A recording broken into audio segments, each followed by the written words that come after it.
اور سلیس درس تفسیر کا یہ حلقہ الحمدللہ اللہ تعالیٰ کا احسان، اللہ تعالیٰ کا شکر کہ اس نے ہمیں درس قرآن کے ان حلقات سے جڑنے کی توفیق عطا فرمائی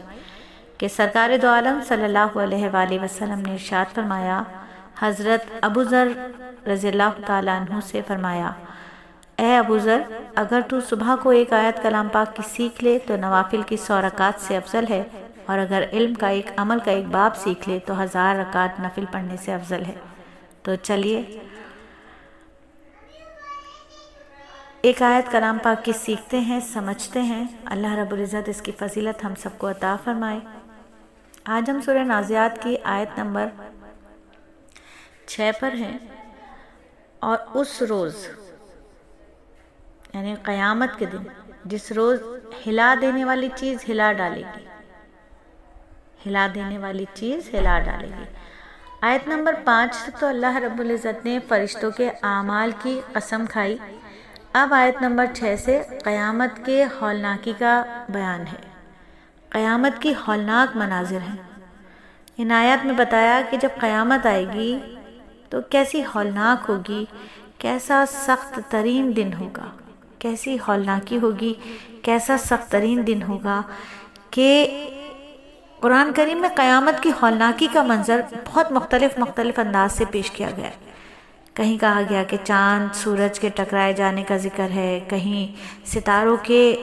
جھڑ کر گر جانے پھٹ جانے کا تذکرہ ہے، کہیں پہاڑوں کے ریزہ ریزہ ہو کر دھول اون کی طرح دھنکی ہوئی اون کی طرح اڑ جانے کا بیان ہے، کہیں زمین کو بری طرح ہلا ڈالنے کا نقشہ سامنے رکھا گیا ہے۔ یہ دراصل انسانوں کو اس ہولناک منظر کا کچھ نہ کچھ تصور دینے کے لیے ہے،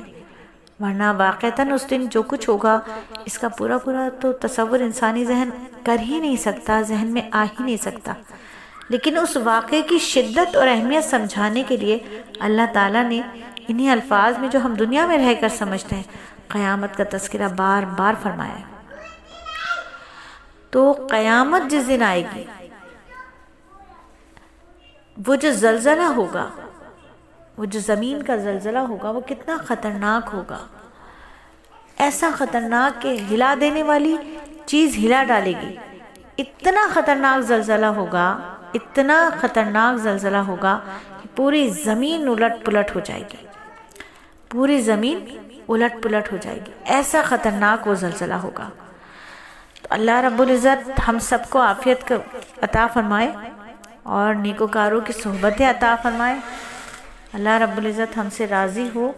کہ قرآن کو صحیح طریقے سے سمجھنے، پڑھنے اور اس پر عمل کرنے کی اللہ ہمیں توفیق عطا فرمائے۔ اتنی خطرناک باتیں پڑھ کر بھی شاید ہم دنیا کی رنگینیوں میں کھو جاتے ہیں، شاید ہم دنیا کے مزے کو ہی سب کچھ مان لیتے ہیں، سمجھ لیتے ہیں کہ دنیا ہی سب کچھ ہے، جبکہ دنیا تو ایسی ہے کہ مچھر کے پر سے بھی زیادہ اللہ رب العزت نے اس کو اہمیت نہیں دی ہے۔ تو آیت نمبر 5 ہمیں ڈرا رہی ہے، ہمیں بتا رہی ہے کہ جس دن کانپے گی کانپنے والی، یعنی زمین اتنی زور سے کانپے گی، اتنی زور سے ہلا دی جائے گی